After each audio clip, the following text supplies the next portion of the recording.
اور سیدنا عمر کو کن لوگوں نے شہید کروایا، یہ بھی اگر ہم کھولیں گے تو پھر اس کو ڈیپ ڈگ کرنے سے بھی آل امیہ ہی آتی ہے. سیدنا عمر کا قاتل کون تھا؟ نام لیتے ہیں جی، وہ کہتے ہیں جی ایرانی تھا جی، ابو لولو فیروز تھا. سر ایرانی تو تھا، وہ غلام کس کا تھا؟ حضرت مغیرہ ابن شعبہ کا رضی اللہ تعالیٰ. اور بخاری میں یہ موجود ہے الفاظ. اور پھر اس سے اگلا تلخ پہلو یہ ہے کہ حضرت مغیرہ ابن شعبہ پوری زندگی حضرت معاویہ رضی اللہ تعالیٰ عنہ کے دستے راس رہے ہیں. اب اگر میں فلنگ دی بلینکس کرنا شروع کروں تو میں عبداللہ ابن سبا والا جو ڈھونگ انہوں نے رچایا ناسبیوں نے، اس سے بہتر سٹوری احادیث کی بنیاد پہ بلڈ کر سکتا ہوں کہ حضرت عمر کے قاتلین کون ہیں کہ جنہوں نے پورے اسلامک سسٹم کو نقصان پہنچا کے بعد میں اس کے اوپر قبضہ کیا ہے. اور اس کی سپورٹ میں بخاری کی وہ حضرت عمر کا آخری خطبہ بھی لا سکتا ہوں. صحیح بخاری میں انٹرنیشنل نمبر کے مطابق 6830 نمبر حدیث ہے. حضرت عمر جس سال شہید ہوئے ہیں بس اسی مہینے میں وہ شہید ہو گئے، 26 ذوالحجہ کو. انہوں نے جو آخری حج کیا ہے 23 ہجری میں، تو وہ منا میں عبداللہ ابن عباس کہتے ہیں کہ اور عبد الرحمن بن عوف کہ ہم بیٹھے ہوئے تھے، ایک شخص نے آ کے کہا کہ امیر المومنین آپ نے لوگوں کی گفتگو نہیں سنی، لوگ کہہ رہے ہیں کہ عمر جب مر جائے گا تو ہم فلاں شخص کی بیعت کر لیں گے. تو حضرت عمر کو بڑا غصہ آیا، انہوں نے کہا مسلمانوں کے مشورے کے بغیر بیعت کریں گے یہ؟ اور انہوں نے کہا میں ابھی منا میں خطبہ دیتا ہوں اور میں اس ایشو کو یہیں پر ختم کرتا ہوں. تو عبد الرحمن بن عوف نے کہا کہ چند لوگوں نے بات کیا، پبلکلی اس کو ہائی لائٹ نہ کریں. کون سی یوٹیوب پہ ویڈیو آ گئی ہے؟ اگر یوٹیوب پہ ویڈیو آئی ہوتی نا تو حضرت عمر کا بھی پھر خطاب یوٹیوب پہ ہی آنا تھا. جب فتنہ عالمی ہوتا ہے نا پھر اس کے لیے عالمی بیانیہ آتا ہے. خیر مدینہ شریف واپس آئے، وہاں کے انہوں نے ایک ڈیٹیل خطبہ دیا. 6830 نمبر حدیث بخاری کی، ہمارے کربلا والے ریسرچ پیپر میں بڑی لمبی حدیث ہے. اس میں الفاظ ہیں کہ کوئی شخص سیدنا ابوبکر کی خلافت کو پلی نہ لے کہ آمدہ بھی کبھی مسلمانوں کے مشورے کے بغیر اس طریقے سے خلیفہ چن لیا جائے. یعنی حضرت عمر یہ سمجھتے تھے کہ حضرت ابوبکر کو بھی کیٹاسٹروفیکلی چنا گیا، جس طریقے سے مشورہ ہونا چاہیے تھا ویسے نہیں ہو سکا، لیکن وہ ایک ایکسیپشن ہے کیونکہ امت اس کے اوپر راضی ہوگی. اور پھر دوسری بات، حضرت ابوبکر کے پائے کی کوئی اور پرسنالٹی نہیں تھی کہ امت کوئی کلیم کرتا کہ ہاں جی میں بھی اس لیول پہ آ کے تو میں دعوے دار ہوں.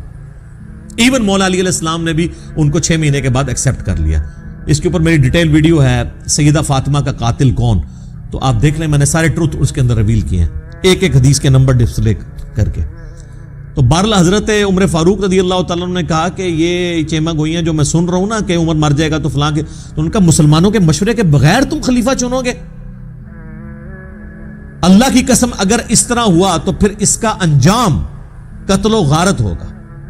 جس کی بیعت کی گئی اور جو بیعت لینے والے ہیں، یہ دونوں کے دونوں جو ہیں وہ خون ریزی کا شکار ہوں گے.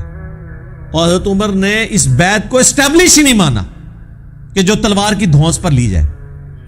تو یزید ابن معاویہ کی بیعت جو ہے تلوار کی دھونس پہ ہوئی ہے. کہتے ہیں جی وہ صحابہ نے بیعت کر لی تھی. کس طریقے سے بیعت کی تھی تاریخ نہیں، بخاری مسلم بتاتی ہے.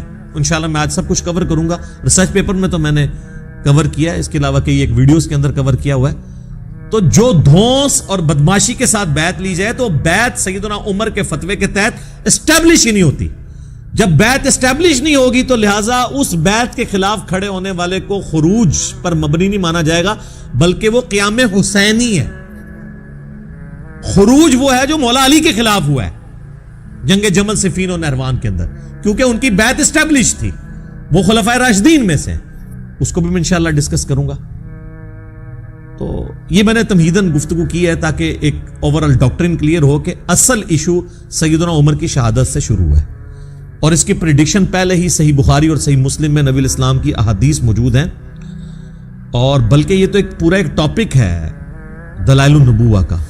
امام بیہقی نے آلموسٹ 3,500 احادیث پر مشتمل کتاب دلائل النبوہ لکھی ہے. اس میں ساری نبی الاسلام کی پروفیسیز ہیں کہ آپ علیہ السلام کو ہم اللہ کا نبی اسی لیے مانتے ہیں کہ آپ نے اپنی وفات کے بعد 10 سال کے بعد، 20 سال کے بعد، 30 سال کے بعد، 50 سال کے بعد، 100 سال کے بعد، 500 سال کے بعد، ایون قیامت تک آنے والے واقعات بتائے ہیں اور وہ اسی طریقے سے ہوئے ہیں. امام بیہقی نے اپنے زمانے تک تو وہ چیزوں کو جمع کیا. ان کی وفات ہوئی ہے 458 ہجری میں، تاتاریوں کا فتنہ بھی ان کے بعد آیا ہے، حالانکہ تاتاریوں کے فتنے کی حدیثیں بخاری مسلم میں موجود تھی. امام بیہقی نے وہ دیکھا نہیں ہے، لیکن ہم تو آج کہہ سکتے ہیں وہ بھی پورا ہو گیا. عمار کو باغی جماعت قتل کرے گی، یہ اس کے اندر ہے. میری بیوی پر حوب کے کتے بھونکیں گے، سیدہ عائشہ پہ بھونکے جب جمل کے لیے نکلی. اسی طریقے سے جتنی بھی پروفیسیز ہیں یہ سب کے سب دلائل النبوہ کے اندر موجود ہیں. یہ ایک پوری کتاب ہے جس کی بنیاد پہ ہم نبی علیہ السلام کو ایک جنگجو بادشاہ نہیں مانتے بلکہ اللہ کا پیغمبر مانتے. دلائل النبوہ کو اگر احادیث کے خزانے سے نکال دیں تو کوئی شخص بھی رسول اللہ صلی اللہ علیہ وآلہ وسلم کی جنگوں کو جسٹیفائی نہیں کر سکتا، کیونکہ اگر صرف جنگوں کے ذریعے فتوحات کرنے کا نام اللہ کی غیبی تائید ہے تو سکندر اعظم نے بھی کی ہے. چنگیز خان نے تو انسانی ہسٹری میں سب سے زیادہ فتوحات کی ہیں، اور برٹش امپائر کی امپائر تو دنیا کی سب سے بڑی امپائر تھی. نہ رومن امپائر اس کا مقابلہ کرتی تھی، نہ مسلم کی امپائرز، ایون تاتاریوں سے بھی بڑی امپائر تھی ان کی. تو ہم کیا کہیں گے، یہ سب کے ساتھ غیبی تائید تھی. ادھر ادھر فرق یہ ہے کہ ان لوگوں نے یہ نہیں بتایا تھا کہ ہمارے بعد کیا ہوگا، لیکن ہمارے نبی علیہ السلام اللہ کے پیغمبر ہیں، وہ جنگجو نہیں ہیں. انہوں نے بتایا کہ میرے بعد اس طرح بگاڑ ہوگا. ایک ایک بندے کو انہوں نے پوائنٹ آؤٹ کیا اور من و ان پورا ہوا ہے. یہ اس چیز کا ثبوت ہے کہ نبی علیہ السلام ایک جنگجو نہیں تھے بلکہ اللہ کے پیغمبر تھے. امام المجاہدین ہیں، وہ جہاد اور قتال کا دنیاوی بادشاہوں کی جنگوں کے ساتھ کوئی لینا دینا نہیں، نعوذ باللہ من ذالک. تو بخاری اور مسلم کی ایک حدیث ہے، یہ حدیث بھی آپ کو دلائل النبوہ کے اندر مل جائے گی، بخاری مسلم دونوں میں حدیث ہے. نبی صلی اللہ علیہ وآلہ وسلم نے ارشاد فرمایا، میری امت اور فتنوں کے درمیان ایک دروازہ ہے، جب وہ دروازہ توڑ دیا جائے گا تو میری امت پہ فتنے ٹوٹ پڑیں گے.